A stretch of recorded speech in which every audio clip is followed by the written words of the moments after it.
mais moi il tend, il verrouille sa rotule, c'est bon, il y a plus de problème. Et en fait, bah si, potentiellement il y a encore un problème, parce que pour le coup, quand tu explores la littérature, bah, retour à la course post-croisée, c'est un peu le néant, quoi. J'avais un croisé, c'était la grande peur, quoi. C'est de dire: «Ah, tu vas péter, machin, et cetera», mais c'est là où je me suis dit: «Bah, effectivement, en fait, tu vas jamais plus vite». Faire un leg extension, tu vois, c'est bien, mais fais-lui faire un leg extension, tu vois, quand il va commencer à faire un jeu d'application où va falloir réfléchir et tout, et là, tu vas voir s'il garde le même rythme, s'il arrive à garder la même qualité de mouvement, etc. Hey, salut tout le monde, je suis super content de vous recevoir aujourd'hui pour ce nouvel épisode d'Entendons. Aujourd'hui, on va accueillir Florian Forelli, qui est un kinésithérapeute du sport spécialisé dans le ligament croisé antérieur. Du coup, aujourd'hui, on va parler de ligament croisé antérieur, de rééducation du ligament croisé antérieur, d'erreurs à ne pas commettre, d'outils à utiliser et plein d'autres choses encore. Bon épisode. Et juste avant de lancer cet épisode, petit rappel sur ce qu'est Entendons. Eh bien, en fait, c'est un podcast que tu vas pouvoir retrouver sur différentes plateformes, Spotify, YouTube, Apple Podcasts, etc., où en fait, on essaye de réunir des experts et experts dans leur domaine pour qu'ils viennent partager leur passion et leur savoir dans différents domaines de la kiné. Donc voilà, ne perdons pas une minute, place à l'épisode. Let's go. Ok, bonjour à toutes et à tous. Du coup, aujourd'hui, on a le plaisir de recevoir Florian Forelli, qui est donc, je vais te laisser te présenter dans 2 minutes, hein, mais qui voilà, est un kiné du sport qui est, il me semble, est spécialisé un petit peu dans la prise en charge des ligaments croisés antérieurs. Mais donc voilà, je vais te laisser te présenter, Florian, tu le feras bien mieux que moi. Donc voilà, dis-moi un petit peu, voilà, dis-nous un petit peu plus sur toi. Bah écoute, merci en tout cas Augustin et puis toute l'équipe de Full Physio pour l'invitation pour ce podcast. Donc effectivement, moi je travaille en France, donc à côté de Paris, banlieue nord, à Daumont exactement. Donc je travaille au centre Orthosport où je prends en charge des patients qui ont été blessés du croisé, soit opérés, soit en cours, en pré-op, etc. Donc vraiment une quasi-totalité de patients qui ont eu en tout cas une blessure, une rupture du ligament croisé antérieur. Et puis j'ai une activité aussi sur la clinique de Daumont où là moi j'évalue tous les patients opérés du croisé par trois chirurgiens qui sont spécialisés dans la chirurgie du genou. Donc moi mon rôle c'est surtout de les évaluer à différents temps de leur rééducation pour aider les chirurgiens et puis surtout mes confrères kinés aussi dans l'orientation de la rééducation, le retour au sport. Et puis après, j'ai une troisième activité, un petit peu de formation initiale, formation continue, qui touche sur le genou et le croisé en règle générale. Voilà. Ok, ouais. Donc tu fais pas mal de choses, quoi. C'est trop bien. Du coup, Ouais. voilà, aujourd'hui, on va forcément parler pas mal de ce ligament croisé antérieur et de la rééducation, parce que je pense qu'en plus d'être un sujet qui, je pense, nous passionne tous les deux, c'est aussi une pathologie qu'on rencontre énormément quand même au cabinet au niveau des post-op. Enfin, personnellement, ça représente Mmh. 50% de mes prises en charge post-opératoires. Et du coup, D'accord. j'ai quelques petites questions où je me suis dit: «Tiens, ça va être intéressant d'avoir l'avis d'un expert sur le sujet». Et la première qui me venait un petit peu, c'est, voilà, on sait que les rééducations du croisé, c'est quand même quelque chose de fort étudié depuis maintenant un paquet d'années. Et pourtant, je pense que ça en reste pas moins des rééducations parfois difficiles, même si elles sont souvent un petit peu banalisées, j'ai l'impression. Et du coup, je me demandais, pour toi, qu'est-ce que ce serait au final la plus grande difficulté dans les rééducations du croisé antérieur? Voilà, pour toi, qu'est-ce qui rend peut-être ces rééducations un petit peu compliquées parfois? Bah ouais, comme tu l'as bien dit, effectivement, c'est peut-être la pathologie en traumato du sport qui est la plus étudiée, la plus controversée aussi, et puis voilà, il y a beaucoup de courants qui circulent. Des fois, tu sais pas trop aussi, toi en tant que thérapeute, sur quel pied danser. Donc des fois, c'est pas forcément évident. Sur les plus grandes difficultés, moi j'ai toujours tendance à dire qu'il y a vraiment deux grandes étapes qui sont importantes et qui, des fois, comme tu disais, sont potentiellement banalisées. T'as l'étape, par exemple, du post-op immédiat, avec cette fameuse AMI, hein, tu sais, Ouais. l'arthrogenic muscle inhibition, ou l'inhibition musculaire d'origine articulaire, notamment du quadriceps. Et c'est vrai que, tu vois, même si c'est un concept qui aujourd'hui, on en parle de plus en plus, mais tu vois, certains te parlent encore du fléchissement antalgique, d'autres la sidération du quadriceps. Et au final, tu te rends compte que c'est pas un concept qui est toujours hyper bien maîtrisé. Et malheureusement, souvent, moi, j'entends des confrères qui me posent des questions, qui me disent non, mais moi, il tend. il verrouille sa rotule, c'est bon, il y a plus de problème. Et en fait, Mmh. bah si, potentiellement, il y a encore un problème parce que, tu vois, même si l'activité du quadriceps, elle revient, elle n'est pas forcément optimale. Et bah, problème, c'est que quand tu as ces schémas moteurs-là qui commencent à s'ancrer un petit peu dans le cerveau et tu t'entraînes et tu vis avec cette activité-là, voire même d'autres schémas de compensation, bah t'arrives, tu vois, des fois au bout du bout, quand tu fais tes tests de retour au sport, retour à la compétition, bah tu te rends compte, Mmh. moi j'ai des expériences, tu vois, avec des quadriceps sur des tests ISO à 6-8 mois où tu as des index de symétrie à -66%, -70, -88, c'est mon record. Ah ouais, Tu vois, donc c'est énorme. Et pourtant, tu vois ouais. les gens, hein, ils marchent comme toi, comme moi. Il y a aucun Mmh. problème, mais c'est juste qu'ils ont développé ces schémas-là. Et justement, cette inhibition musculaire, tu vois, elle est là depuis potentiellement le départ. Elle est là que chez quasiment 80% des gens, on va dire, dans les 3-4 jours. Et généralement, elle persiste un petit peu, mais elle doit être capable de, voilà, en tout cas, de disparaître à un moment donné via justement la rééducation et puis via aussi ce que le patient fait. Donc Mmh. ça, c'est une étape qui est hyper importante, parce que souvent on a tendance à, comme tu dis, banaliser le départ, mais moi j'ai tendance à dire que bah, c'est comme dans une course, hein, si tu fais un sprint ou un marathon, des fois on dit souvent le départ, c'est ce qui conditionne tout le reste. Ouais. Donc là, c'est un peu le cas. Et après, tu as une autre étape aussi qui est aussi banale, c'est le retour à la course. Parce que souvent le retour à la course, c'est pareil, on se dit ouais, c'est 3, c'est 4 mois, etc. Et pour autant, le retour à la course, alors là, pour le coup, quand tu explores la littérature, bah, retour Mmh. à la course post-croisée, c'est un peu le néant, quoi. Donc Ouais. tu as voilà, non, mais tu as des critères, tu vois, qui sont établis pour te dire, voilà, aujourd'hui, apparemment, en gros, quand les gens reprennent la course, ils ont ces critères-là. Mais finalement, t'as pas vraiment de critères réellement établis pour être sûr à 100% que la personne peut reprendre la course. C'est pareil, t'as des écrits qui te montrent que bah, les programmes de retour à la course, bah, c'est pas si terrible que ça.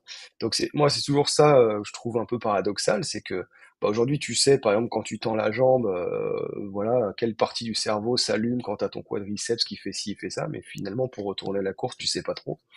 Et Mmh. souvent, en plus, nous, on est un peu entre deux feux, ou des fois, tu as des patients qui sont pas prêts et tout, puis tu as le chirurgien qui dit, ah bah c'est bon, on se fait 3, 4 mois, bah c'est bon, hop, vous pouvez courir, je dois juste sur un délai comme ça. Et bah forcément, toi, tu dis, bah non, machin, le patient, lui, est tout content, dit, ouais, c'est bon, je pourrai courir.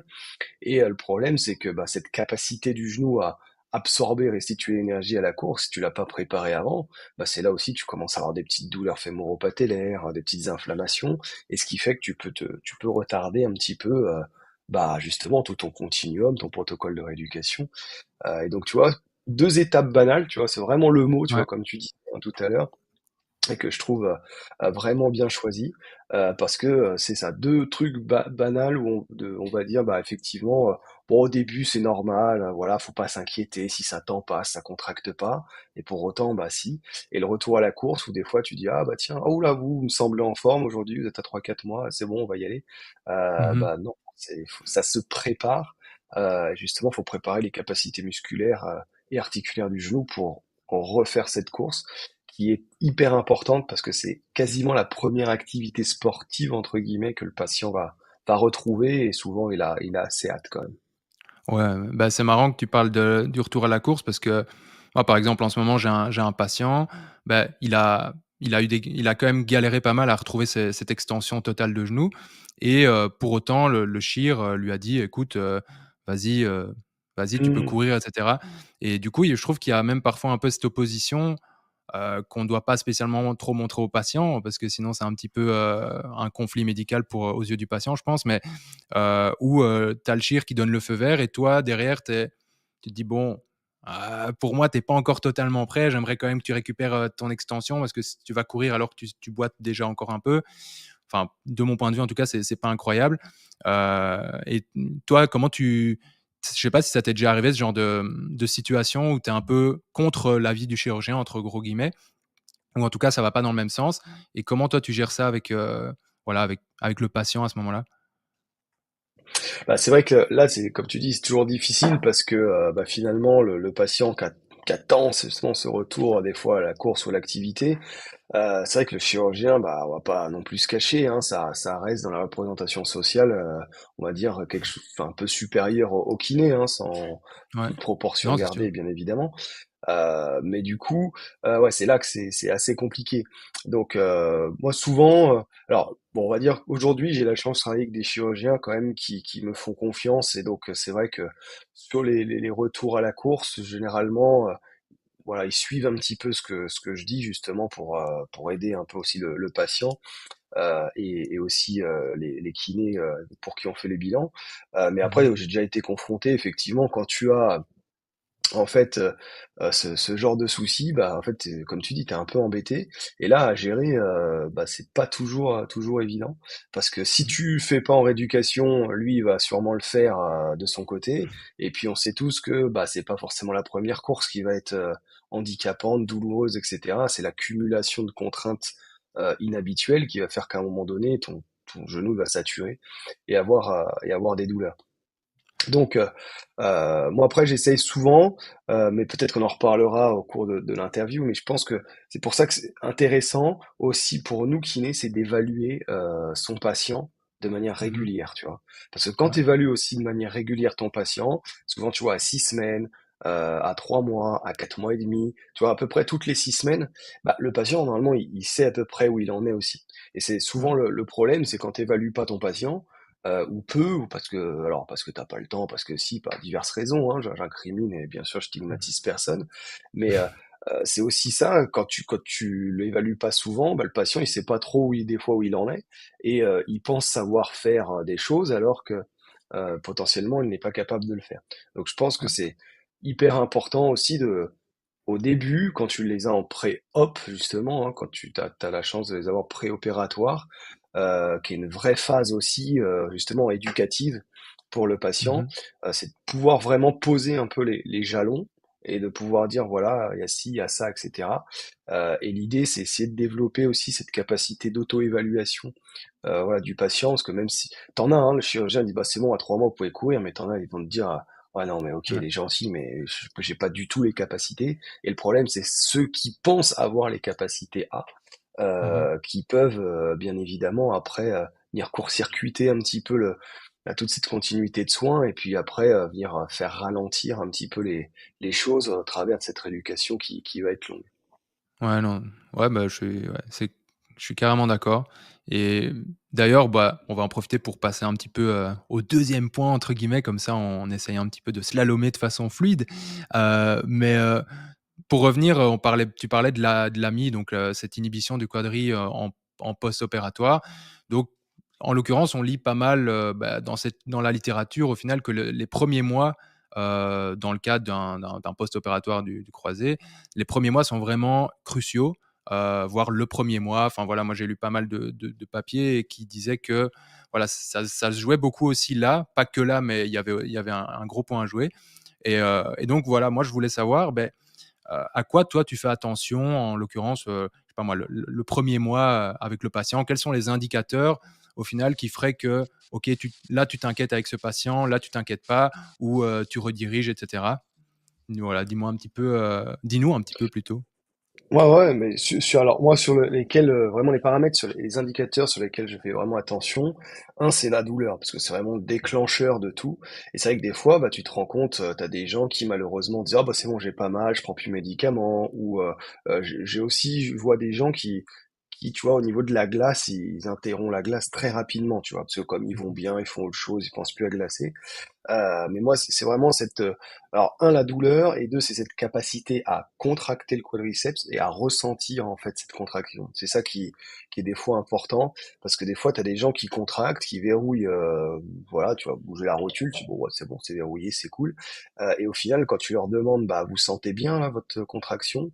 Ils disent, bah non, je sens pas grand-chose, etc. Donc ça aussi, c'est important, tu vois, qu'ils aient un peu cette représentation de comment le genou il bouge, comment il tend, etc.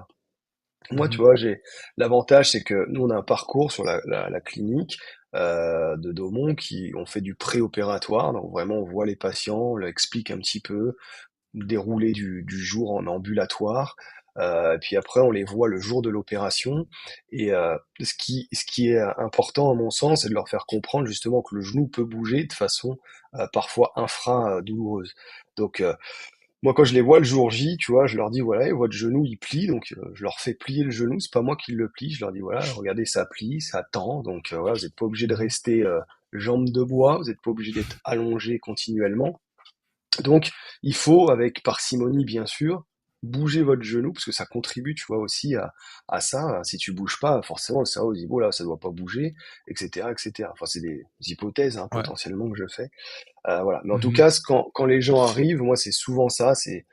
Et puis, alors, voilà, pareil, hein, sur le pair opératoire, souvent, moi, il y a des patients, voilà, c'est la seule fois que je vais les voir, hormis les bilans d'après.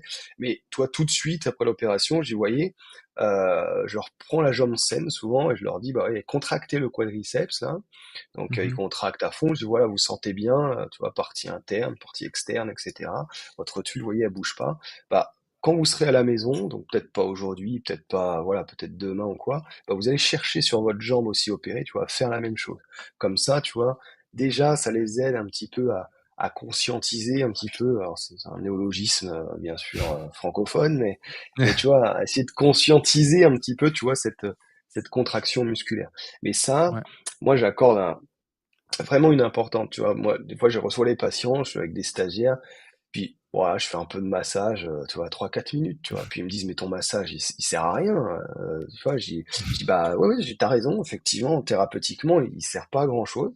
Mais Ouais. moi, en tout cas, je peux passer au patient, voilà, comment était la séance d'avant, est-ce qu'il y a des douleurs, pas de douleurs, est-ce que le genou il est gonflé, voilà, je masse, après je dis, bah allez-y, contractez, on teste aussi la contraction. Et voilà, Mhm. tout ça, en fait, c'est une sorte de petit check-up, tu vois, un petit bilan de séance à une autre. Mais je pense que c'est aussi important d'écouter, de dialoguer avec son patient, parce que justement, comme tu dis, c'est crucial. Et donc, si on rate cette phase-là, bah, potentiellement, toutes les autres phases elles vont être un petit peu plus difficiles. Ouais, non, bah, clairement, moi, les rééducations croisées qui se sont, entre guillemets, mal passées, c'est quasi systématiquement dans les 2 premiers mois où ça a commencé un petit peu Mmh. à ralentir, l'extension, elle venait pas trop, il y avait des petits problèmes là et là et en fait, j'ai remarqué que souvent les patients qui mais ça, c'est aussi dans la littérature, hein, tu vas me dire, mais les patients qui en pré-op sont super bien, ils ont toute leur extension, machin. En post-opératoire, souvent, c'est incroyable. Parfois, ils récupèrent super vite, et en fait, tout va super bien et alors ça, c'est des rééducations hyper chouettes, mais par contre, ceux qui manquent comme ça d'extension vraiment en préopératoire, ben maintenant, en fait, chaque fois, je me dis dans ma tête: «Oh là là, là, on est parti pour une galère, Ah 1 fois bah, sur 3». là, c'est sûr, si tu vas vraiment au bloc, même d'expérience, tu l'as vu, et je l'ai vu aussi, malheureusement, mais Mmh. des fois, t'arrives pas à réduire, parce que cette AMI, ce qu'il faut y penser, hein, c'est qu'elle arrive au moment de la blessure, souvent. Donc, c'est pour ça que tu as des gens qui sont en flessum post-blessure, alors tu dis, mais je comprends pas pourquoi, etc. Parce que tu as un traumatisme, le cerveau, lui, réagit en disant, faut que je protège, en gros, la zone, donc bah, il met tout en place pour protéger la zone. Mais si tu vas Mmh. au bloc opératoire, avec un flessum, c'est vrai que quand tu ressors, bah, tu peux parier déjà que la rééducation, malheureusement, va mal se passer. Alors, j'ai Mmh. justement une anecdote assez intéressante. J'avais une handballeuse, tu vois, qui était, enfin, à très bon niveau. Et puis, elle me dit, mais ouais, donc elle avait pas fait la pré-op, enfin, elle avait pas fait de pré-op, et malheureusement, elle a été au bloc avec un flessum. Et finalement, elle me dit, mais pourquoi le chirurgien a accepté de m'opérer avec un flessum? Et tu vois, Mmh. alors je vais expliquer que bah forcément le jour J, quand elle arrive au bloc, en tenue de bloc, etc., le chirurgien il va pas dire, ah bah non, j'opère pas, on arrête tout, on la réveille, etc. Donc ça aussi, voilà, c'est important, comme tu disais, les facteurs un peu mauvais pronostics, justement sur le préopératoire. Et c'est vrai que le Mmh. flessum, bah déjà, si tu es en attitude, voilà, t'as encore ton AMI pour aller à l'opération. Quand tu ressors, moi j'ai eu des flessums 40 degrés, enfin tu sais déjà que, Mmh. que ça va être l'enfer. Et à contrario, j'ai eu des gens très bien qui malheureusement avaient des gros épisodes douloureux en post-opératoire, tu vois, avec des hématomes énormes, etc. Et Mmh. qui, voilà, n'allaient pas très bien. Alors, parmi les OK. autres indicateurs, parce que tu me posais aussi la question, Ouais. après je te laisserai, hein, t'inquiète pas. Mais j'ai aussi remarqué finalement que les patients ont tendance à se retirer les cannes d'eux-mêmes et trop rapidement, tu vois. Et OK, des ouais. fois, tu as des gens, ils vont super bien, ils tendent, ils contractent, etc. Ils retirent les cannes, et là, bah, forcément, le quadriceps, tu vois, il n'avait pas retrouvé encore sa totale activité. Mmh. Et ça aussi, il faut faire attention, parce que tu as des gens, ils tendent très bien sur table, et quand ils se remettent debout, boum, flexion. Hein. Pourquoi? Bah parce que Mmh. tu peux avoir assez d'activité pour tendre ta jambe, tu vois, juste le segment jambier, Ouais, mais quand tu te mets debout et qu'il faut le poids du corps, bah là, ton activité n'est plus assez importante, justement, pour faire ce genre de choses. Donc, c'est pour ouais. ça qu'il faut évaluer cette contractilité, tu vois, à la fois sur table, mais aussi debout. Et comme je te disais, tu as des gens, ils vont très bien, ils enlèvent les cannes rapidement, et bah, de faire les cannes, tu vois, ça augmente les contraintes sur le genou, et tu peux, bah, créer, le patient, il se recrée une AMI par derrière, Ouais, tu vois. Donc, avec l'inflammation et cetera qui crée, quoi. exactement, ouais. Moi, je me souviens d'un OK. patient, il allait super bien. Je pars en vacances, une semaine. Il était avec 2 cannes. Je le revois le premier jour, il était sans canne. Et tu sais, il marchait super Ouais. vite. Et puis, tu sais, avec son gros flessum, là. Et j'étais dégoûté parce après, on n'arrivait pas. Tu vois, il me disait, ouais, ça me fait un peu mal, mais bon, les cannes, j'en ai un peu. Ouais. Ça me sert pas, ça m'embête et tout. Ah ouais, non, non, mais ça va pas vous embêter. Vous allez les reprendre, etc. Et même en les reprenant, on a galéré, galéré, galéré, quoi. Et c'est à partir de quand, toi, en parlant justement des cannes, enfin, j'ai 2 petites questions qui me viennent. C'est-à-dire, à partir de Hmm. quand, toi, tu vas te dire: «OK, là, on peut les enlever» et est-ce que tu es plutôt team, je garde, je fais 2 cannes, puis 1, puis 0 ou 2 cannes ou rien? Parce que je sais moi, j'ai entendu les 2, et donc ouais, ça m'intéresse d'avoir un peu ton point de vue là-dessus aussi. Bah, j'ai tendance de toute façon à dire qu'il vaut mieux marcher bien avec 2 cannes que mal marcher sans. Ouais. Déjà tu vois, pour commencer. Après, moi j'essaie toujours de retirer les cannes. Alors, c'est vrai que tu vois, par exemple, il y a quelques temps, tu vois, c'est pas longtemps hein, que j'ai changé un petit peu de fusil d'épaule, comme quoi l'expérience c'est assez intéressant. Tu vois, je me disais, allez hop, faut enlever les cannes, parce qu'en enlevant les cannes, ça va forcer aussi, tu vois, à marcher et tout. Puis au final, non, parce que des fois, les gens, ils se forcent à bien marcher en rééducation, et puis quand ils sortent et ils sont chez eux, ils font n'importe quoi. Donc, au final, tu vois, je me suis dit, tiens, je vais remettre les cannes quand même un peu plus longtemps. Et c'est vrai que souvent, tu vois, là, maintenant que tu me poses la question, souvent, je passe de deux à rien, ouais. Tu vois, il y a peut-être pas la transition, Mmh. mais j'attends vraiment, tu vois, que les patients, voilà, quand ils marchent avec 2 cannes, ils verrouillent, tu vois, bien le genou, qu'il y ait une extension complète, qu'elle ne soit pas douloureuse. Et après, effectivement, voilà. Mais je pense que, ouais, en fait, je suis en train de passer les patients que j'ai en tête là. Et c'est vrai que j'ai pas souvent, je les vois pas souvent avec une canne, parce que des fois, c'est pareil. Alors une canne, ça peut le faire, mais à condition que la canne, ça soit une aide et pas un Ouais, appui. Parce qu'après, tu sais, il y en a, ils marchent, ils sont en tour de Pise complètement sur le côté, et au bout du ouais. bout, enfin, ils appuient pas du tout sur leurs membres, quoi. Donc comme je dis, les cannes, ça doit rester une aide, mais ça doit pas être vraiment quelque chose qui soit indispensable pour la marche, quoi. Ouais, mais je suis d'accord. Après moi, je suis team, si on peut dire ça aussi, 2 cannes ou rien. Et moi, j'avais lu d'ailleurs des arguments en faveur de ça. C'était qu'avec une canne, on créait plus de compensation parfois qu'autre chose, parce que marcher avec une canne, c'est moins instinctif. C'est un peu comme Dr House. Et donc, Mhm. ouais, du coup, moi, personnellement, mais c'est parce que j'ai pas mal, enfin, pas mal, quelques chirs avec qui, voilà, qui m'envoient des patients ou quoi, qui mettent, par exemple, 2 cannes pendant, j'invente, 15 jours et puis une canne pendant X temps. Donc il y a toujours ce truc où le patient te demande ouais, mais du coup, moi je fais quoi? Est-ce que je peux les enlever? Est-ce que je les enlève pas? Mhm. Et donc ouais, non, ça c'est intéressant d'avoir ton avis là-dessus. Mais du coup, pour revenir un petit peu à une autre question que j'avais pour toi, voilà, une des grosses peurs dans les rééducations du croisé, c'est d'abîmer le pauvre greffon, entre guillemets. Enfin, en tout cas, moi, je sais que le premier croisé que j'avais, j'étais un peu tétanisé parce que je me disais, punaise, si je fais un truc de mal, là, je suis foutu, le greffon, il va péter. Enfin, bref. Et du coup, on peut pas parler on va dire, de cette peur de péter le greffon sans parler au final de chaîne ouverte aussi, parce que je pense que ça fait pas mal débat dans la littérature et aussi et surtout sur les réseaux, sur tout ce qu'on lit, etc. Il y a les teams pour, il y a les teams modérés, il y a les teams contre. Et donc, voilà, on lit souvent, voilà, il faut la bonne charge avec le patient, etc. Même dans la littérature, on va te parler parfois de pourcentage de répétition maximale, etc. Même pour les exercices du coup en chaîne ouverte, hein, comme le leg extension et des choses comme ça. Comment Mhm. toi, donc c'est une question, mais qui est très large au final, mais comment toi tu détermines au final cette charge? On va parler ici du leg extension pour le patient parce que je pense que c'est un exercice assez décrié, etc.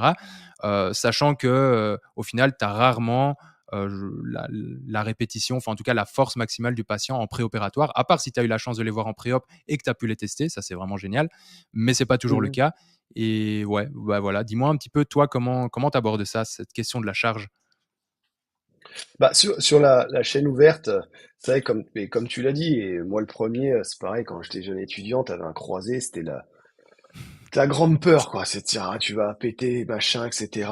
Et limite, t'avais plus peur de ça que quand t'avais une fracture à plein milieu Ah du ouais, ouais. tibia. C'est quasiment plus dangereux, quoi. Ouais. En tout cas plus risqué en rééducation.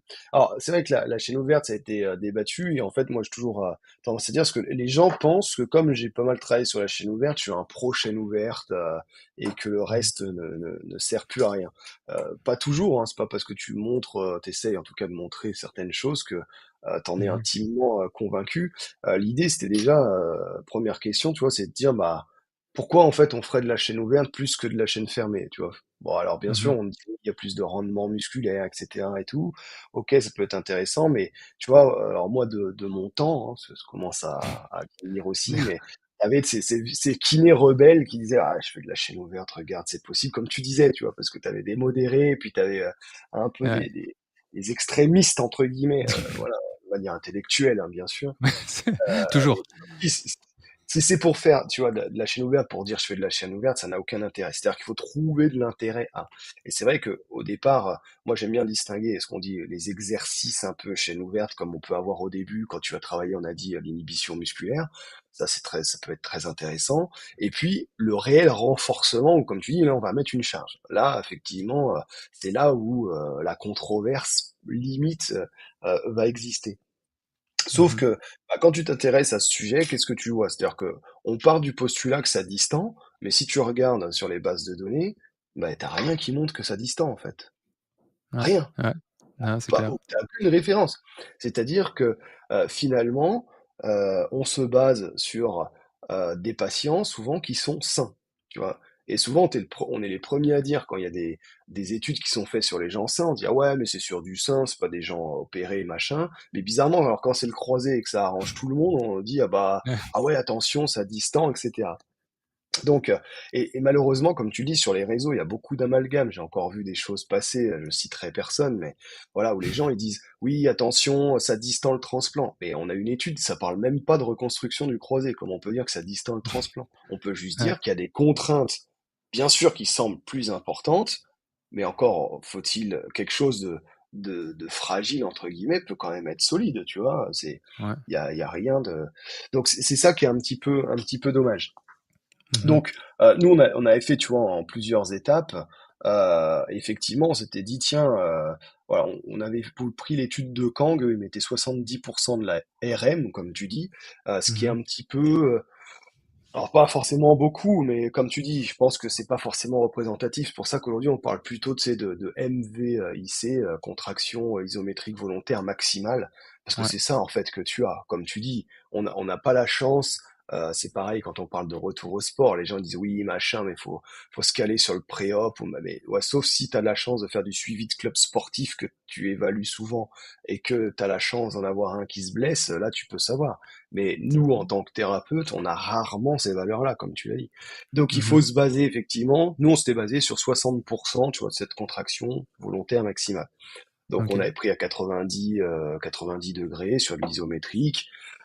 Voilà, bien sûr, hein, rien n'est parfait, mais après, comme je dis, c'est de la recherche de terrain, c'est pas des trucs de laboratoire, donc Mhm. voilà, on a fait on a pu avec un dynamomètre. Après, si on n'a pas de dynamomètre, il y a un truc tout simple. Tu te mets sur une table, tu cales la table près d'un mur, tu mets une balance avec une aiguille, hein, vraiment à Ouais. l'ancienne, quoi. Et le mec, il appuie à fond dans la balance, et tu vas voir, l'aiguille va monter, donc tu vas voir à peu près jusqu'où il peut, en tout cas, lui, volontairement faire ça. Donc tu peux te baser là-dessus. Alors c'est vrai que nous, on avait montré au départ que bah, ça distendait pas, hein, on l'a fait sur du croisé reconstruit avec quadriceps et ischio, parce que c'est important de voir, tu vois, sur les deux aussi, parce qu'avant on voyait que le quadriceps, mais les Mhm. ischios, ils jouent vraiment peut-être un rôle, tu vois, dans cet anti-tiroir et cette justement ce bénéfice qu'on pourrait en tirer de ne pas avoir de distension ligamentaire.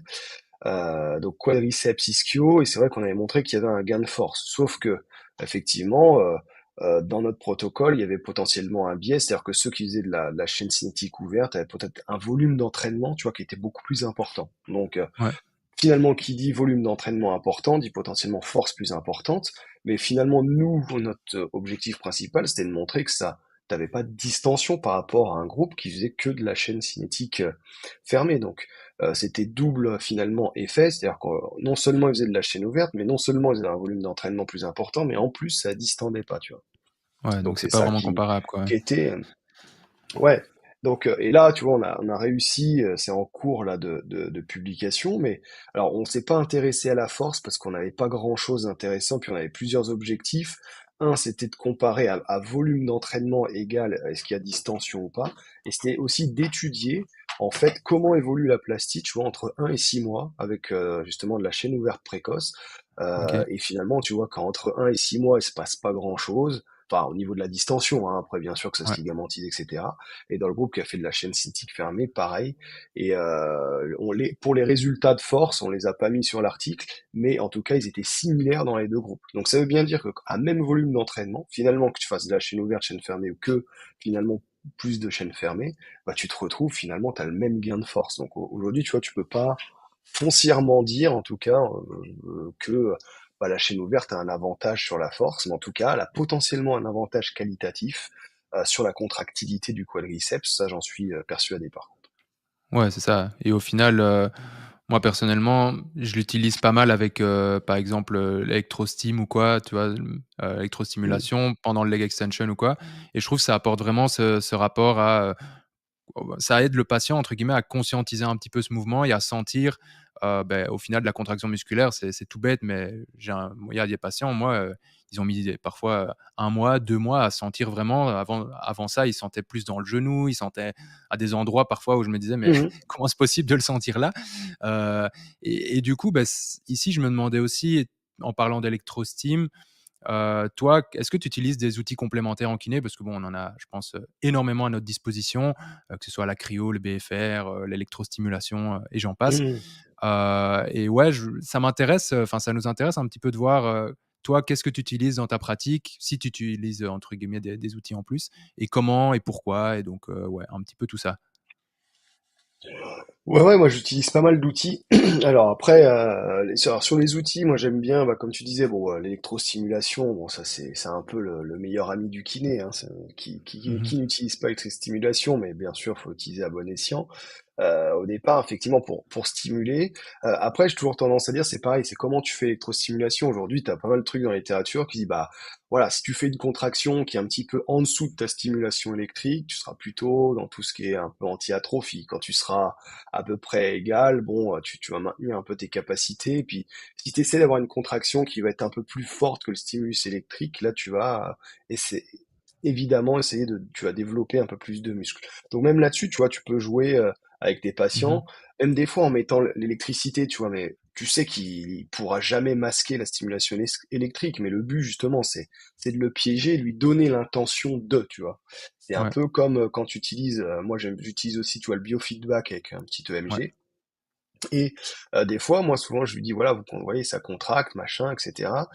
Et puis tu as une ligne toujours en haut de l'écran, mais en fait, plus tu contractes fort, et tu sais, plus l'échelle de l'écran s'adapte. Donc en gros, il atteindra jamais la ligne. Mais l'idée, c'est de lui faire croire qu'il peut l'atteindre, parce que quand il va l'atteindre, lui, il va se concentrer, tu vois, à fond sur cette ouais. contraction du quadriceps. Et c'est ça, nous qu'on veut, quoi. En gros, c'est juste qu'il puisse bien contracter son quadriceps comme tu disais, ressentir cette contraction. Troisième outil que maintenant j'aime bien aussi, c'est le BFR, hein, qui est le Blood Flow Restriction, Ouais. alors, qui a plusieurs utilités. Moi, je m'en sers énormément pour, justement, aussi pour les inhibitions musculaires. Alors, aujourd'hui, t'as OK. rien encore il y a des balbutiements un petit peu sur ça, mais c'est hyper intéressant. Moi, de pratique, vraiment, j'ai eu des gains de force en 2 semaines de 20 à 30%, tu vois, chez des OK. patients. Alors, c'est pas forcément, j'ai pas gagné de la force, hein, il y a rien de miraculeux, mais c'est juste que, bah, on a mieux activé. Sur quoi on se base effectivement quand on discute avec les vrais experts du BFR là-dessus, c'est que ton inhibition elle est liée à la douleur. Bah, le BFR, on a de la chance parce que justement il va moduler un petit peu cette douleur. Et Mmh. puis surtout, Bah, comme tu vas provoquer une fatigue précoce du quadriceps, il y a un Ouais. moment donné, bah, si tu vas fatiguer les 50% qui s'allument, si tu veux continuer à faire l'exercice, bah, le cerveau, il n'a pas d'autre choix que d'aller allumer ce qui va se passer à côté, quoi. Ouais. Donc, Ouais. c'est pour ça que potentiellement, tu vois, tu vas avoir un recrutement aussi qui va être intéressant. Parce que justement, cette fatigue musculaire, c'est ce qui fait que tu augmentes ton recrutement de fibres musculaires. Et justement, le BFR est justement fait pour ça, pour améliorer le recrutement musculaire, enfin le recrutement des fibres musculaires, bon, notamment de type 2. Mais ça tombe bien parce que dans les AMI, justement, c'est souvent les fibres de type 2 qui sont touchées. Donc, Mhm. c'est là où, voilà, c'est intéressant. Et puis après, tu peux coupler hein, l'électrothérapie, le biofeedback, le BFR, tout ça, ça peut se coupler en même temps. Et Ouais. c'est hyper intéressant.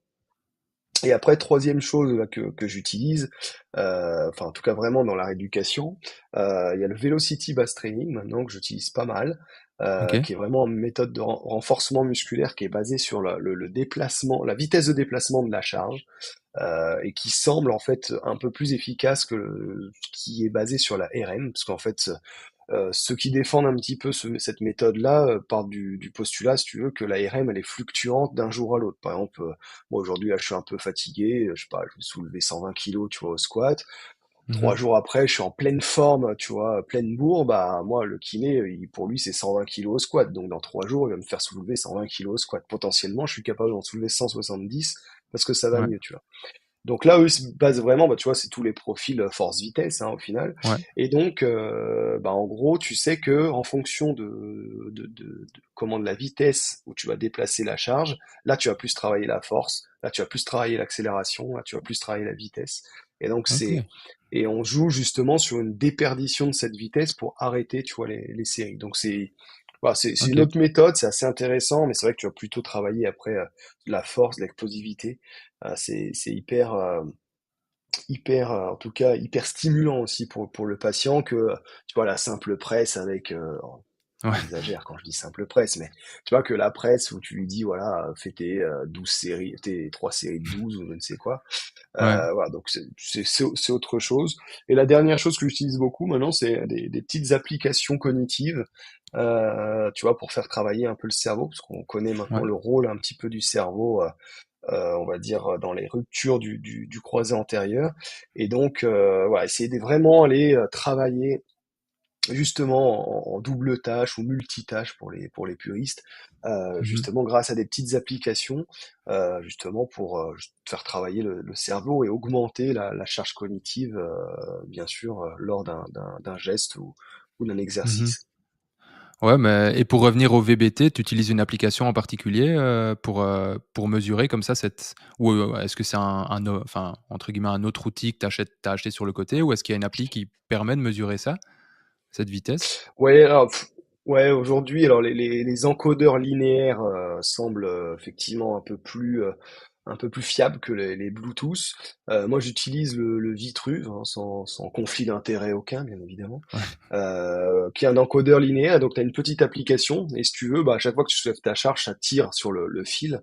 Et donc, à Ouais. l'intérieur, bon, je pense qu'il y aura voilà, plein de petits capteurs qui transmettent sur une application, justement, la vitesse à laquelle voilà, tu as déplacé la charge. Alors au départ, ouais, tu fais deux trois essais pour voir si tu es bien dans la vitesse cible, puis après bah tu charges jusqu'à ce que effectivement. Et alors le patient est toujours étonné des capacités aussi qu'il peut avoir, parce que des fois tu vas faire un squat, tu vas dire bon allez on charge à 60 kilos. Bon le patient il aime bien forcer, mais bon faut pas non Ouais. plus trop forcer, tu vois. Et Ouais. des fois t'arrives vite, tu vois. Moi j'avais des handballeuses où tu faisais voilà, sur 30-40 kilos, bah quand t'arrives déjà à 60 kilos, là, tu vois, elles font pas 10 répètes, hein, 10 reps, tu vois, quand t'es vraiment déjà à 6, 7, à fond de balle, elles sont bien rouges, transpirantes, là, tu sais que là, t'as bien Ouais. bossé, quoi. OK, et je me demandais aussi pour le BFR, tu utilises, le protocole classique généralement, le 30-15-15-15, ou tu utilises autre chose? Tu utilises quoi globalement? Comment tu l'utilises ce BFR? Bah, sur le BFR, alors ouais, c'est des fois sur le 30, 15, 15, 15, ouais, quand je veux faire voilà, des exercices. Et après, des fois, tu as des protocoles un peu anti-atrophie où tu vas avoir 5 minutes d'occlusion, 5 minutes, enfin, ou OK. 3 minutes, pardon, des occlusions, etc. Aussi pour créer un phénomène de perfusion des perfusions. OK. qui peut un peu stimuler tout ce qui est angiogénèse ou autre.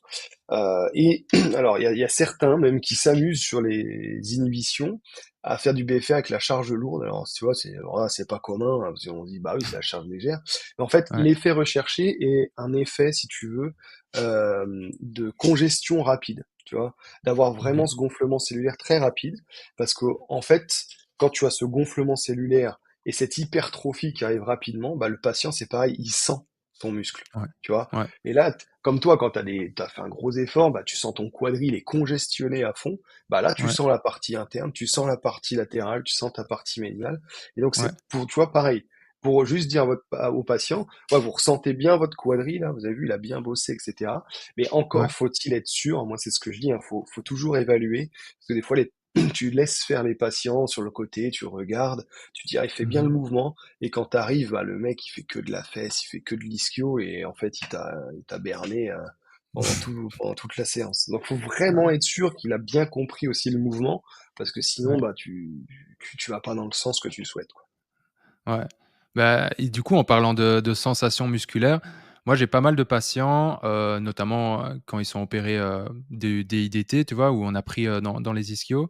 Et bien, quand ils font, par exemple, un leg curl ou et cetera, ils vont te dire: «OK, moi, je le sens que dans le mollet». Tu vois? Ils sentent, quasi que dans le mollet, ils Mhm. sentent, très peu la contraction dans les ischios. Est-ce que voilà, ça, c'est vraiment une question qui me vient spontanément. Est-ce que toi, tu as, je sais pas, des «astuces» entre guillemets pour justement essayer qu'ils sentent plus dans les ischios et pas toujours ce mollet qui compense? Parce que j'ai vraiment des patients qui, bon, ils ont de base un gros mollet en plus, tu sais, ils sont bien stock à ce niveau-là Mhm. et ben, vraiment, ils ont limite, en fait, ils crampent du mollet et du coup, en fait, tu sais plus rien faire après parce que c'est trop douloureux. Bah, c'est là où en fait où c'est compliqué, parce que comme je te disais, finalement sur les ligamentaux, c'est focus à fond sur le quadri, quoi. Les ischios, Ouais. dans la littérature, enfin post-ligamentoplastie, on n'entend pas trop parler. Donc il y en a, ils vont me dire, ah oui, mais faut bosser un peu plus, tu vois, en course interne, les ischios, etc. Le problème, c'est aussi que quand on te prélève bah, le semi-tendineux, tu vois, il y a un moment donné, Mmh. quand il est plus là, ou quand il se raccroche au semi-membraneux, faut quand même que la machine continue, si tu veux, de fonctionner. Alors, qu'est-ce qu'on voit? C'est qu'on voit qu'il y a quand même des suractivations, et ça, bah, on le voit bien, comme tu l'as dit, chez les patients. Et quand tu fais de l'isocinétisme ou du leg curl, les gens te disent, bah ouais, j'ai le mollet qui bosse plus. Bah Ouais. forcément, parce que en gros, il va suppléer un petit peu cette activité du semi-tendineux. Et nous, ouais, on avait fait une petite étude pilote là-dessus, mais tu retrouves des trucs dans la littérature qui te montrent qu'effectivement, les gastrocnémiens, surtout, c'est eux qui, des fois, font plus le job qu'autre chose. Là, justement, j'étais au Qatar il y a quelques semaines maintenant, mais justement, j'ai discuté avec un chercheur qui est kiné à Lugano. Et justement, lui, son sujet de thèse actuel, c'est de voir justement s'il existe, tu vois, des inhibitions aussi sur les ischios. Parce que finalement, on a tendance à dire, ouais, ils sont hyper contracturés, etc. Ok, on Mmh. les fatigue, ok, on travaille en excentrique, ok, on les relâche. Et après? Tu Ouais. vois, bah, c'est toujours ça, c'est Ouais. et le jour tu vois, c'est comme quand les gens ils me disent, des fois tout étonné en formation, ils me disent, mais non, mais moi, quand la rotule ça verrouille, il y a plus d'AMI, tu vois. Bah, Ouais. si, il faut potentiellement toujours aller évaluer, peut-être plus aussi importante, mais toujours là. Et bah là, c'est Ouais. pareil. Est-ce que le fait justement des fois de relâcher un peu les ischios et d'avoir touché, tu vois, aussi à la partie interne, est-ce que bah, potentiellement il y aurait pas aussi une diminution potentielle, tu vois, de l'activité des ischio-jambiers? Et donc, c'est Sebastiano Nutarelli, hein, que j'écorche pas son nom. Lui, voilà, il fait son sujet de thèse là-dessus avec Nicole Van Dyke, qui est OK. assez connue Ouais, je sur le vois bien. sujet. Et donc, bah voilà, OK. il commence, Ouais, mais c'est vrai, là-dessus. Mais voilà, moi je suis au même titre finalement que quand des fois tu demandes de contracter un quadri et tu vois que finalement c'est les ischios qui bossent et tu vois des releveurs qui bossent et des mmh. fesses qui se contractent et tu dis mais je vais demander de contracter son quadri et tu vois le schéma moteur qui est pas bon. Bah Ouais. pourquoi finalement t'aurais pas aussi tu vois le reverse avec tu vois aussi des ischio-jambiers qui bah voilà on voit qu'ils ont été touchés, on est en plein. Pareil, le cerveau, peut-être, il est en train d'apprendre, tu vois, à se remodeler un petit peu par là, et il se dit, bon, bah, comment je fais? Bah, là, ça a l'air compliqué, c'est touché, je vais peut-être sous-activer, j'ai peut-être hyperactivé, tu vois, mes gastrocnémiens. Voilà, Mhm. et puis après, voilà, c'est pareil, tu vois, à la course, on voit sur des DIDT, tu as beaucoup plus d'activité des gastrocnémiens. Alors c'est peut-être en lien avec les ischios, c'est peut-être en lien avec aussi le quadriceps qui est pas capable, tu vois, de bien absorber l'énergie. Mais encore une fois, comme tu disais, entre les ischios, mais les gastrocnémiens aussi, c'est un peu les grands oubliés de la rééducation Ouais, du, du LCA. Alors même si on en parle de plus en plus, notamment via Romain Tourillon, François Fourchet, qui vraiment focalisent aussi leur attention et leurs travaux sur le pied, sur la cheville, en lien avec beaucoup finalement de pathologies, on se rend compte que ce système finalement pied-cheville, il est hyper important pour le genou. Et ouais. potentiellement, surtout dans le retour au sport, peut-être plus important encore que la hanche, où c'est vrai, on nous dit bah oui, machin, voilà, le moyen fessier et tout, ouais, ok, c'est important, mais on se rend compte que finalement, le pied et la cheville, c'est hyper, hyper important. Ah ouais, non, mais clairement. Et pour revenir sur cette inhibition des ischios, je sais pas si tu as constaté ça aussi, mais moi j'ai pas mal de patients, bon, à X temps après post-opératoire, je les mets debout, je leur dis: «OK, fléchissez juste un leg curl debout». En fait, ils fléchissent juste le genou. Ils vont peut-être jusqu'à 90 degrés et passivement, j'arrive à les emmener beaucoup plus haut, mais dès que tu Mm. lâches, c'est un vrai chou et ça retombe et en fait, il y a vraiment cet énorme gap entre la mobilité active et passive et qui, chez certains, c'est vraiment hallucinant. Alors que, tu pourrais te dire, bah, les amplitudes articulaires sont géniales. Le gars, il a 130 degrés, super, trop bien et en fait, au final, en actif, il est dans les choux après, 80 ou 90 degrés et donc ouais, c'est vraiment un truc que je retrouve pas mal et je vais même dire, il y a des patients avec qui je galère plus à retrouver cette activité entre 90 et au-dessus dans les ischios que le verrouillage du quadri une fois qu'il est acquis, tu vois. Il y a Mm. une patiente, j'arrive pas, bon, c'est un tableau un petit peu différent. Elle a eu croisée antérieure, postérieure, plateau tibial et bref, c'était un Ah ouais, ouais, trauma. total. Ouais, elle est tombée, ouais, elle est tombée d'un mur d'escalade. Donc, en gros, c'était vraiment.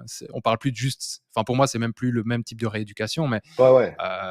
mais du coup, ça fait que, ouais, en passif, ça va, mais en actif, c'est impossible. Et pourtant, on a tout essayé. J'ai même mis de l'électro-steam en me disant, vas-y, on va essayer d'améliorer la connexion cerveau-muscle, machin, travailler en piste interne. Mais ouais, j'ai l'impression qu'on se bat contre quelque chose qui veut pas, quoi. Et c'est assez frustrant, je trouve. Ouais, Mais non, mais ouais. c'est vrai. Et puis, comme on disait tout à l'heure, on parlait du retour à la course, mais c'est pareil, tu vois, que les gens qui finalement développent des contraintes aussi beaucoup à la course, et les gens chez qui il manque, tu vois, cette flexion active, quoi. Donc, Ouais.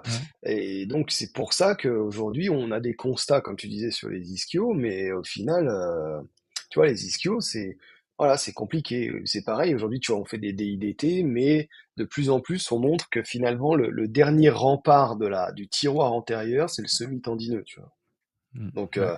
là, ça pose question parce que finalement, on est en train de montrer qu'on est en train de prélever le dernier truc qui pourrait potentiellement aider quand même Ouais. à éviter ce tiroir qui vient vraiment rompre. Parce que là aussi, souvent on a confondu, tout à l'heure on parlait de la chaîne ouverte, mais on a souvent confondu le tiroir et la translation, tu vois. Et la Ouais. translation, les physio.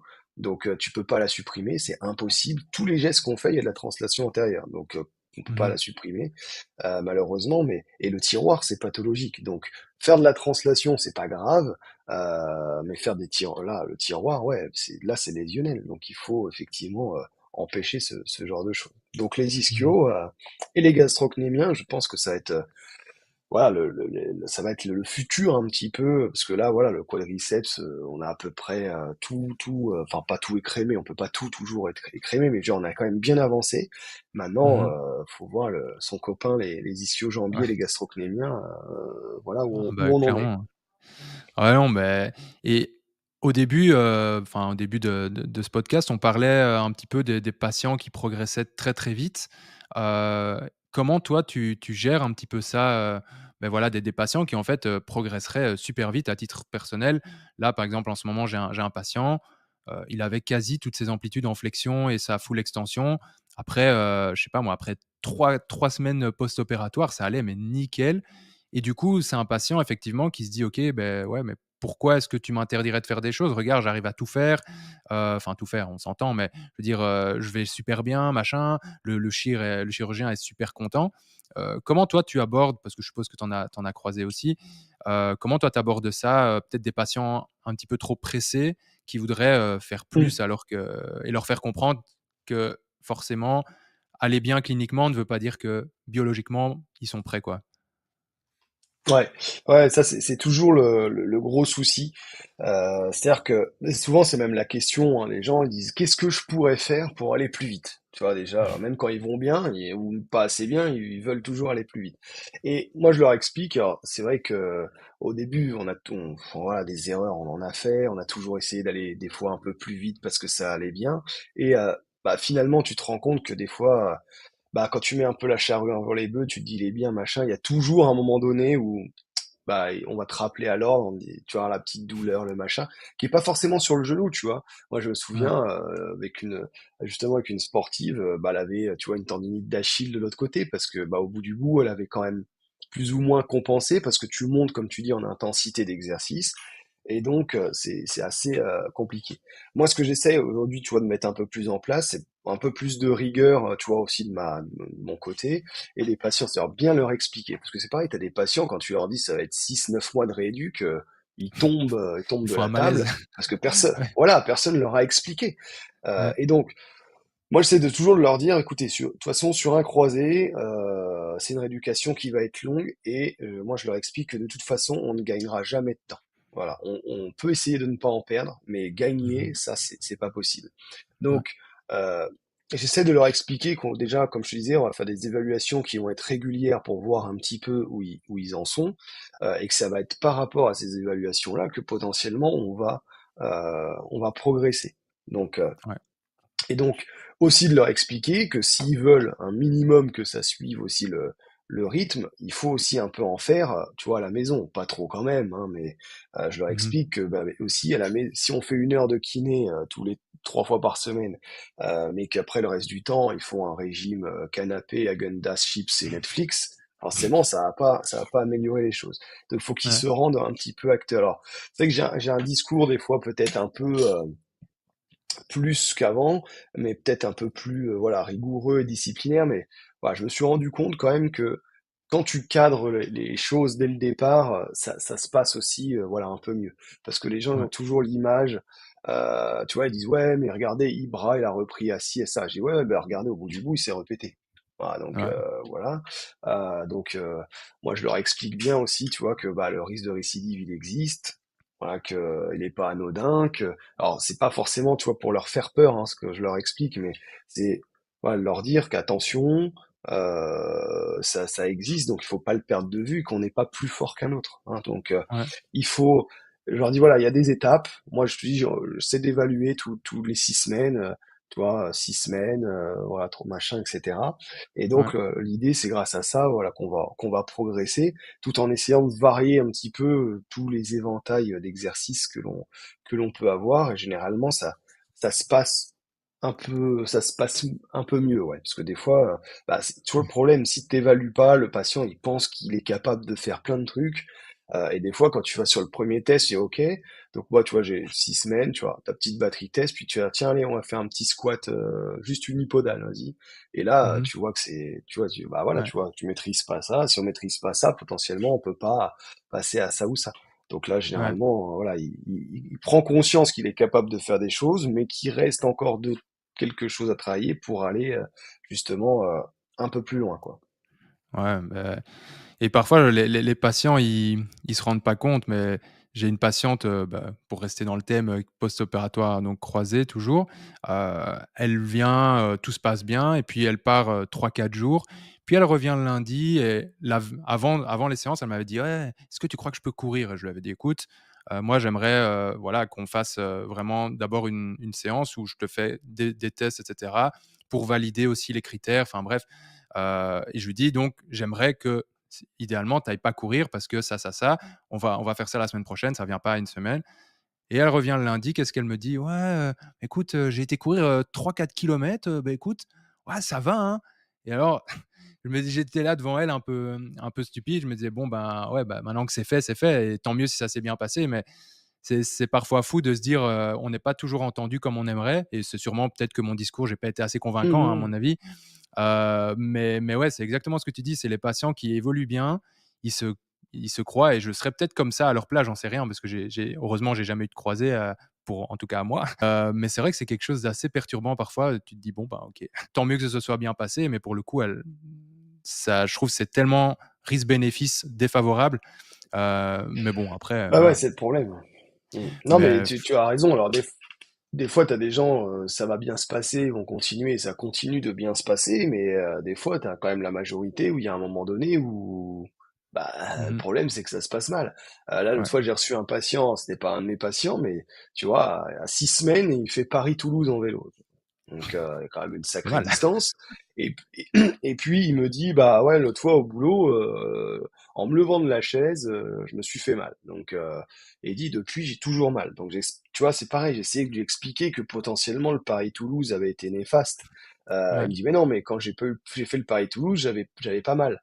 Donc, ouais, tu vois, mais je lui dis, mais la contrainte, c'est comme un vase, en fait. Vous le remplissez, vous remplissez, vous remplissez, et des fois, c'est le petit truc de rien du tout qui fait déborder en fait le vase et qui ouais, va, hop, ça y est, ça crée de l'inflammation, ça crée de la douleur, etc.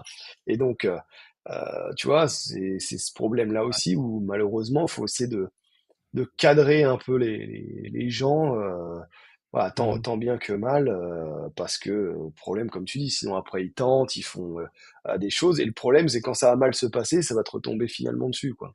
C'est toujours Ouais, c'est comme ça. ça, c'est toujours la faute du kiné, hein. Ouais, quand Euh, ça va mal, c'est la faute du toi, kiné. Quand ça va bien, c'est le chirurgien. Mais, mais ouais, voilà, exactement. mais là, ici, bon, on va passer à un sujet beaucoup plus vaste et c'est pas une question facile, honnêtement. Donc, c'est enfin, on va parler un petit peu plus de prévention de blessures. On est dans une époque, encore une fois, hein, où je pense que on entend énormément parler de ça. La littérature, ça explose. C'est assez riche, mais on n'a jamais autant mis en avant cette prévention, machin, comment est-ce qu'on pourrait y arriver? Et pourtant, de ce que je sais, tu me diras si je me trompe, j'ai pas l'impression que l'incidence des lésions du croisé soit en baisse. Et du coup, pour toi, comment est-ce qu'on pourrait expliquer ça justement, cette dissonance entre, bah, la recherche qui essaye, où on est quand même censé être meilleur qu'il y a X années et pour autant, non, en fait, finalement, apparemment, peut-être pas. Pardon, c'est un sujet qui est pardon vaste, et, euh, et bien sûr, ouais, t'as tout à fait raison sur le fait que la recherche évolue et finalement, plus la recherche avance et plus t'as de lésions de croisés. Incroyable. T'as même des données là qui sont sorties je crois là, il y a une semaine, et chez des athlètes, hein, donc des gens qui font vraiment du sport de manière régulière et tout. Je pourrais plus te dire le pourcentage, mais je crois que Mmh. enfin, ça a augmenté de façon exponentielle. Et pourtant, comme tu dis, on multiplie les pistes de protocoles préventifs, machin, etc. Alors, les puristes diront qu'on ne prévient pas, mais on diminue le risque. Voilà, parce Ouais, que le risque, il ouais, est toujours là. c'est vrai. Non, bah, c'est de la sémantique, hein. Après, bon, Ouais, soyons précis sur les termes. Voilà, ouais. j'aime bien un mot Ouais, là-dessus. Euh, mais alors, c'est vrai que, alors, tu vois, moi, par exemple, j'en parlais, je crois cette semaine, je sais plus, mais je disais, t'as aussi beaucoup maintenant d'études, par exemple d'étudiants qui se blessent au collège et au lycée, tu vois, en faisant du hand, en faisant du basket, etc. Euh, ouais, alors, après, c'est vrai qu'on va aussi de plus en plus, alors je sais pas si c'est un lien ou pas, mais on est aussi dans une espèce de sédentarisation aussi, tu vois, de la société, avec ouais, des sports aussi qui se démocratisent de plus en plus. Tu vois, par exemple, le ski, il y a quelques années, c'était quand même réservé à une certaine élite financière, on va pas se cacher. ouais, Aujourd'hui, tout le monde, quasiment tout le monde peut accéder, on va dire, au ski, qui, ne faut pas l'oublier, est un sport, et que souvent certains considèrent comme un loisir. Donc, ouais, bien évidemment, quand tu fais du ski, en plus le matériel s'est démocratisé, et t'as beaucoup de gens, moi, que je reçois, comme ils disent, ouais, c'était au ski, je dis, bah ouais, vous skiez depuis longtemps. Oh, non, non, c'était la première fois, ou c'était la deuxième fois, etc. Donc, tu ouais. vois, t'as des sports qui se démocratisent, t'as des sports qui se féminisent aussi. Alors, c'est pas du tout de sexisme de ma part, bien loin de là, mais les femmes, malheureusement, c'est un fait avéré, ont plus de risques de lésions de croisés que les hommes. Donc c'est Mmh. vrai que tu as beaucoup de sports aujourd'hui, et tant mieux, qui se féminisent, qui marchent beaucoup, comme le football, tu vois, comme le rugby. Ouais, Aussi, tu as de plus en plus ouais, de filles qui font du handball, etc., etc. Donc, bah, potentiellement aussi, tu vois, tu as des catégories du coup qui commencent à augmenter. Donc, voilà. Alors ça, c'est Ouais, on va dire par l'aspect démographique, tu vois, et socio-démographique. Et pareil, comme je disais, la sédentarisation, le surpoids, etc. Faut penser quand un IMC quand même qui est important, le surpoids, tu multiplies par 3,5 ton risque de croiser. Donc tu vois, ça va très vite, hein. ouais, c'est vrai. Donc c'est quand même énorme. Donc ça, on va dire, c'est pour l'aspect socio-démographique. Et puis, souvent, j'en parlais dans un podcast là sur le sport. Le souci, c'est qu'aujourd'hui aussi, quand tu regardes, en tout cas nous en France, je sais pas ailleurs, mais t'as pas de culture de renforcement musculaire. Ouais, Voilà, ouais, c'est vrai. alors bien sûr, je suis d'accord, hein, c'est pas que l'aspect musculaire qui va régler le problème du croisé, j'en suis fort conscient, mais à un moment donné, quand des fois tu demandes à un jeune de 13-14 ans de te faire un squat, mais il te fait une figure artistique, il te fait pas un squat. Euh, Tu vois, non mais Ouais, il y non, a c'est ça clair. aussi, c'est-à-dire que on parlait, tu vois, de schéma moteur tout à l'heure, de conscientisation des contractions, mais il y en a, les mouvements, ils les maîtrisent même pas. Donc comment Ouais, tu veux ensuite alors c'est pour ça que moi je parle plutôt, tu vois, schéma moteur, parce que les gens me disent oui, mais oui, la force, non mais il n'y a pas que ça, bien sûr, mais si déjà tu n'arrives pas à faire une fente, comment tu vas faire pour aller faire un changement de direction avec une contrainte cognitive qui va être importante, avec mhm, une prise de décision qui doit être rapide, etc., etc., bah, tu vas jamais y arriver. Donc ouais, forcément, potentiellement, tu cours déjà un risque qui va être énorme. Et moi, je vois des croisés de plus en plus jeunes, hein, 14, 12 ans, tu fou. vois, donc c'est quand même hyper jeune. On a Ouais, beau dire que les jeunes, c'est élastique et déformable, bah, c'est jusqu'à un certain point quand ouais, même. Donc, ouais, voilà. Et après, il y a un autre fait aussi, justement, on parlait de nos amies féminines, justement, avant, c'est aussi pareil, tout ce qui est socio-environnemental. C'est-à-dire que les femmes ont la population, tu vois, dans le croisé qui ont le plus haut risque finalement de lésions. Bien sûr, alors souvent on se réfugie, on dit ah bah oui oui le cycle menstruel, bon il y a bah, pas que ouais, ça finalement, mais quand tu te rends compte, bah il y a un super article justement de Pearson, Cohen, etc. dans le BJSM là-dessus, et en fait ils ont réussi à démontrer que le contexte socio-environnemental dans les sports féminins est souvent défavorable. C'est-à-dire que ok, tu regardes même les infrastructures auxquelles ont accès des fois les féminines, elles sont de moins bonne qualité que les hommes. Potentiellement, tu vois, à même niveau, hein, tu vois, ouais, de ouais, ouais, jeu. Donc des infrastructures qui sont moins bonnes, des subventions qui sont moins bonnes, des ok, staffs médicaux, paramédicaux qui sont moins bonnes, qui sont moins nombreux et moins, des fois aussi, on va dire, moins alertes là-dessus, et surtout souvent masculin en fait. Et t'as souvent en fait tout un staff masculin qui a tendance à masculiniser la performance féminine, alors que t'as des demandes qui sont complètement différentes. Et puis voilà, on a des fonctionnements bien évidemment qui peuvent être différents à certaines périodes aussi. Donc tout ça ouais, fait que potentiellement, si c'est pour ça que tu vois, en tout cas chez Athlète Féminine, il peut y avoir des échecs. C'est pas juste parce que on fait des protocoles, des machins, mais c'est parce que bah potentiellement aussi il n'y a pas les mêmes infrastructures, il n'y a pas les mêmes dispositifs de soins, il n'y a pas les mêmes considérations. Donc tout mhm, ça peut jouer en fait en la défaveur. Puisque quand tu fais de la gestion des risques, par exemple, de manière classique, si on s- que tu fais dans les entreprises, etc. On sait que 85% à peu près des causes, c'est l'institution, tu vois, c'est pas que ouais, l'individu. C'est pour ça que moi, ça me fait ouais, toujours rire quand on dit ouais, il a pas une bonne hygiène de vie, machin, etc. Potentiellement, mais c'est pas toujours que la faute, tu vois, du joueur. C'est potentiellement aussi l'institution qui n'établit pas l'environnement nécessaire pour avoir en fait, tu vois, une pleine ouais, effervescence des potentialités des joueurs, etc. Donc ouais, c'est pour ça que c'est multifactoriel, multidisciplinaire. Et puis voilà, je sais pas, ça me semble ouais, compliqué, tu vois. Et ce qu'on disait, hein, la science avance. Aujourd'hui, tu sais, moi, je prends toujours le même exemple, mais parce que j'avais fait un congrès au CSM à San Diego qui était, enfin, tu vois, être présente quand même aux États-Unis, c'est un autre level. Hein, en tout cas, au niveau universitaire, ils ont plus accès à la recherche que nous. Après, est-ce qu'ils en tirent des choses plus intéressantes? Ça, je ne sais pas. Mais ouais, voilà, tu avais cet étudiant qui avait mis un casque, tu vois, à son patient, il faisait défiler des images en même temps, tu vois, qui contractait son quadriceps. et te montrer qu'en fonction des images, telle aire allait s'allumer, machin, etc.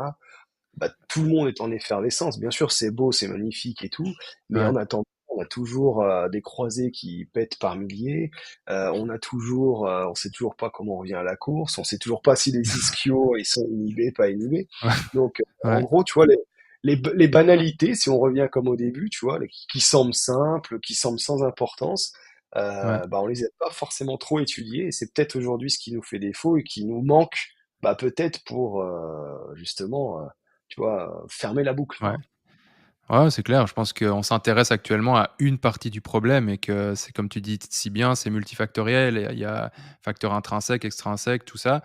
Et en fait, en évaluant, je sais pas moi, la force musculaire, au final, on cible, un petit truc dans une petite case et en fait, il y a tout l'environnement, tout le reste, en fait, qui joue et ouais, je sais pas si on aura un jour la réponse ultime à tout ça, tellement c'est multifactoriel et changeant. Mmh. Enfin et tellement c'est propre à chacun, en fait et du coup, à quel point est-ce que dans une étude, enfin dans des études, est-ce qu'on peut retranscrire ça et que ce soit, on va dire valide et que ça représente une population et cetera? C'est vraiment un sujet, je pense, passionnant, mais on verra dans 10 ans, on refera le podcast dans 10 Ouais, ans ouais, ouais, et on se dira: «Tiens, exactement, qu'est-ce qui a changé?» Non, mais c'est trop bien. Franchement, c'est hyper intéressant ce que tu as dit par rapport à l'aspect, beh, voilà, le paradigme du sport qui change aussi par rapport aux athlètes féminines et cetera. C'est vrai que c'est quelque chose mmh mh. auquel j'avais pas pensé et c'est vraiment intéressant et bon, voilà, pour un petit peu conclure, aussi ce podcast parce que ça fait déjà, 1 heure, plus d'1 heure qu'on est ensemble, incroyable. Mmh. Voilà, si c'est un peu la question finale, systématique, qu'on aime bien poser aussi, à nos chers et tendres invités. Ce serait si tu devais citer, 3 erreurs que tu as commises en début de carrière, et que tu vois peut-être aussi commises, beh, du coup chez les jeunes kinés, fraîchement diplômés. Bah, que ce soit au final sur l'aspect, psychologique, donc de toi par rapport à toi en tant que kiné Mmh. jeune diplômé ou dans ta pratique, classique. Bah, voilà, qu'est-ce que ce serait? Et voilà, je pense que ça intéressera pas mal de personnes aussi de savoir ça. Ouais, sur les erreurs, j'en ai même fait en étant plus aguerri, hein, mais non, mais ce qu'il faut, c'est ce qu'on disait. Je pense que moi, en tout cas, en étant plus jeune, on avait moins accès aussi, tu vois, aux données scientifiques et peut-être moins sensibilisé aussi à l'époque. Mais ce qui semble important, c'est ce qu'on a dit, voilà, au départ. C'est l'erreur, c'est bon, de se dire, bon, le début, c'est le début, donc mollo mollo et tranquille, voilà, Ouais, on attend que ça se passe et quand ça ira bien, j'y vais. Donc ça, c'est effectivement la première erreur, c'est-à-dire de ne pas négliger cette première phase où justement peut-être c'est ça, comme on disait, c'est l'aspect qualitatif. Je ouais, contracte bien, je ressens bien ma contraction, etc., qui fait, comme on a potentiellement dit, tu vois, tout au long du podcast, mais dire, bah oui, quand je cours aussi, je peux bien ressentir ma jambe, quand je fais des changements de direction, pareil, etc. Donc je pense que voilà, la première erreur que j'ai faite, c'est ça, c'est de se dire, bon, voilà, en étape, premier mois, c'est du passif, machin, etc. Donc, c'est mmh pas grave, on ouais, verra. Donc ça. Deuxième, bah, c'est comme là, on venait de l'évoquer, c'est d'aller trop vite. Voilà, c'est de se dire, ouais, moi, ça m'est déjà arrivé, comme je t'ai dit, et même avec des athlètes potentiellement de très haut niveau que j'ai pu avoir, où bah comme tu dis, il est bien, machin, et le piège des fois c'est l'échéance, tu vois. ouais, L'échéance où le mec te dit ah bah là j'ai les JO, tu vois, j'ai les JO en point de mire, machin, je veux y aller, je veux les faire et tout, et toi bah tu te challenges, tu dis ouais pas de souci, t'inquiète, on va y aller. Bah non, comme je te disais, moi c'est là hein, vraiment où j'ai appris. ouais, Ça a été, alors ça n'a pas été un échec, mais c'est là où je me suis dit, bah effectivement, en fait, tu vas jamais plus vite. Tu vois, tu ouais, peux essayer finalement déjà respecter, on va dire, la timeline, tu vois, 6 9 mois, déjà c'est bien, tu vois. Et tu te ouais, dis, ah, bah, aller plus vite, c'est comme tu dis, on l'a évoqué juste avant, mais c'est prendre des risques. Et tu vois, mmh bah, nous on a pris des risques parce qu'à un moment donné, bah ouais, ça allait bien, on était content, puis t'as la petite douleur sur le tendon d'Achille. Puis tu commences à ouais, avoir la petite douleur sur la patte doigt de l'autre côté. Et puis ci, et puis ça, puis au final, d'un croisé, tu as une tendinopathie d'Achille d'un côté, t'as la patte doigt de ton genou qui commence à s'inflammer parce que t'as fait un peu trop d'ischio, tu vois, et peut-être qu'il fallait pas. Donc ça, c'est ouais, voilà, c'est une erreur. Même si les gens vont bien, je pense que c'est important, bah, comme on disait, c'est de leur faire prendre conscience qu'effectivement, il y a un protocole, et ça, il n'y a qu'au début, en pré-op ou au début quand on les reçoit, de bien leur expliquer comment ça se passe, de bien leur expliquer quelles sont, on va dire, les grandes phases justement de cette rééducation. Et je pense que ça peut les aider. Et même nous, en étant kiné, des fois, bah, c'est aussi à nous de se freiner hein, et de se dire, Ouais, ah non, bah là, ouais, non, j'y vais pas, j'ai eu ceci, cela, etc. Voilà. Comme aujourd'hui, on est dans un nouveau paradigme, tu vois, de progression, on n'est plus forcément, tu vois, sur du stable vers l'instable, les yeux ouverts, les yeux fermés, etc. ouais, Justement, tu vois, tu as Ali Gochler, Dustin Grooms qui nous disent, voilà, c'est du moteur, c'est du sensitif, du cognitif. Et je pense que même si tu es en avance sur ton moteur, parce que le mec, il tend bien, il semble avoir une force qui est bien, comme tu dis, il plie bien, bah voilà, stimule-le en sensitif, stimule-le en cognitif, voilà, prépare-le justement pour les autres phases, etc. Parce que mhm, faire un leg extension, tu vois, c'est bien, hein, ça, il n'y a pas de ouais, problème, avec une belle qualité de mouvement, la charge qu'il faut, mais fais-lui faire un leg extension, tu vois, quand il va commencer à faire un jeu d'application où il va falloir réfléchir et tout, et là, tu vas voir s'il garde le même rythme, s'il arrive à garder ouais, la même qualité de mouvement, etc. Et tu vois, à même performance, tu peux faire évoluer finalement ton patient. mhm, Donc ça, deuxième erreur. Et troisième erreur, c'est de pas évaluer, comme je disais, c'est pour ça aussi que j'en parlais, mais d'évaluer assez souvent en fait le patient. Pourquoi? Bah parce que des fois, en fait, ce que tu remarques, c'est que bah, les patients, ouais, tu leur dis c'est 6 9 mois, puis tu arrives à 14 mois, ils sont toujours chez toi, tu vois. Parce que ouais, bah, ils sont contents, le kiné il est gentil, ils font du sport, ils font de l'activité physique un petit peu chez le kiné, puis on a ce petit cocooning, tu vois, on aime bien. Alors je dis pas, hein, ouais, c'est pas tous les patients, mais comme je disais, c'est important de bien commencer et c'est important de bien finir, tu vois. Et de pouvoir leur ouais, dire, voilà, on va évaluer. Voilà, je vous le dis, on va évaluer à 6 semaines, à 3 mois, voilà, à 4 mois et demi, à 6 mois, potentiellement, tu vois, à 9 mois. Voilà, peut-être après voilà, ça s'arrêtera, je vous le dis, parce que à un moment donné, le jour où, voilà, où vous êtes bien, les bilans seront bien et que vous êtes apte à reprendre le sport, voilà, faut y aller. Et même si des fois, bah, c'est vrai que j'aurais peut-être pas dire ça, mais parce que souvent t'en as, ils disent, ah oui, mais j'ai encore un petit truc là, j'ai un petit truc là, ouais, etc. Bah, voilà, des fois c'est un peu aussi, bah, faites votre vie, hein, c'est un peu comme tes gamins quand ils quittent un peu le domicile, tu dis, allez hop, vas-y, tu verras bien, fais ton expérience, et si ça va pas, on est toujours c'est là, tu ça, peux revenir, et puis on discutera. Mais tu vois, c'est un ouais, peu cette image-là. Et des fois, bah, quand t'évalues pas assez, c'est pareil, c'est aussi le risque de dire, ah ouais, alors attends, là, on en est où? Ah ouais, merde, ah ouais, 3 mois, merde, on aurait dû faire les sauts, hein, il va voir le chirurgien, il a pas sauté, il a pas fait ci, oh là là, je vais passer, tu vois, pour un mauvais ouais, kiné, donc je vais lui faire ça, etc. Et voilà, des fois, c'est juste, tu te mets un petit rappel sur le téléphone en disant, voilà, hop, faut que je l'évalue, faut que je fasse ci, faut que je fasse ça. Et là, tu te rends bien compte des capacités, et je pense que ça peut que aider le patient, et surtout, ça peut aussi aider le kiné, tu vois, à dire, bah mhm, là, je peux passer à autre chose, pas ça, là, il maîtrise pas, là où il maîtrise pas, etc. Donc voilà, ouais, ça c'est je pense les grandes erreurs en tout cas moi que j'ai pu faire, parce que des fois t'as pas le temps, des fois t'as la tête dans le guidon, des fois t'as pas envie aussi, hein, ça peut mhm, arriver. On a tous nos petits soucis, mais voilà, de pas forcément bien prendre en compte la première partie, parce que aussi à défaut, on a souvent dit que c'était voilà, du passif, on réveillait tranquille, un peu de mobilité, alors qu'au contraire mhm, aujourd'hui on sait qu'il faut voilà y aller mais plus qualitativement. Le fait justement des fois d'aller trop vite parce qu'il y a une échéance, parce qu'on a un sportif, parce qu'on a quelqu'un qui récupère très bien et que on se dit tiens, pourquoi pas? Mais des fois le ouais, pourquoi pas, c'est déjà trop. Et le fait de pas forcément évaluer correctement ou régulièrement ses patients, qui font aussi que des fois les patients, bah, ils tombent un petit peu dans une routine, ils se lassent et puis ça fait aussi des fois des abandons hein, ouais. de rééducation et puis potentiellement des futurs récidivistes.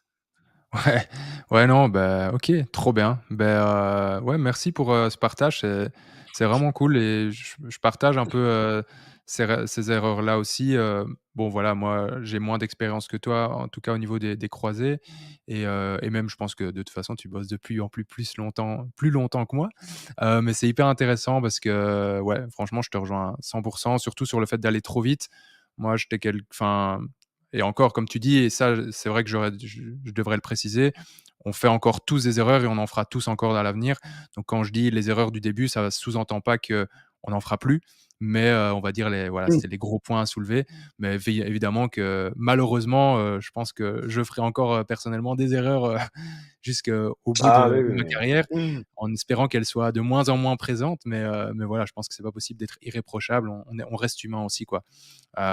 OK, trop bien. Ben écoute, je vais pas te retenir, plus longtemps parce que tu nous as déjà consacré pas mal de temps et ça faisait vraiment plaisir, de parler un petit peu de tout ça avec toi. C'est vraiment passionnant, et tu parles de ça avec beaucoup de passion aussi, pour redire le mot passionnant. Ah oui, oui, je suis, ouais, Hem ouais, ouais. et c'est génial parce que ça se sent et cette soif un petit peu d'apprendre et cetera, on la sent à travers toi et vraiment c'est trop bien. Donc vraiment je te remercie d'avoir accepté notre invitation, d'être passé ici Ah merci à toi, et hein. et ouais, je suis certain qu'il y a plein de kinés derrière qui vont être contents d'entendre tout ça, parce que en tout cas, j'ai trouvé ça super intéressant, quoi. Bah, Ben, merci, merci Augustin et puis merci, voilà, à toute l'équipe de Full Physio, en tout cas pour cette invitation. Ça je prends beaucoup de plaisir en tout cas à parler de ce sujet-là, donc c'est avec, grand plaisir. Merci. trop bien. Ben écoute, on refera un podcast dans 10 ans pour parler de la prévention des blessures Eh et bah, pas de on verra où souci. on en est. Ça va? OK, trop bien. Et bien, écoute, je te souhaite, une belle soirée parce que là, il est déjà un petit peu plus tard et puis, bah, je te dis à la prochaine. À bientôt. Merci, belle soirée à toi aussi. Ciao. Salut, salut. Ah, et on aimerait bien te remercier d'ailleurs, toi qui regarde ce podcast ou qui est en train de l'écouter, parce qu'en fait, c'est grâce à toi que ce podcast, il prend vie, qu'il se popularise et qu'il se fait connaître. Et c'est grâce à notamment le fait que tu mettes des étoiles sur Spotify, des likes sur YouTube, etc. Donc, s'il te plaît, on sait que c'est le truc un petit peu bateau, mais ce serait vraiment super si tu pouvais nous soutenir, pour le redire encore une fois, en nous mettant 5 étoiles sur Spotify, un like sur YouTube, en t'abonnant à la chaîne, en partageant le contenu, tout ce que tu veux, mais tout ce qui va permettre en fait de pouvoir faire connaître le podcast aux gens qui t'entourent. Ce serait vraiment super. Et ben voilà, on te remercie simplement de ta confiance, de ton écoute, et on te dit à très très vite dans tes oreilles. Ciao.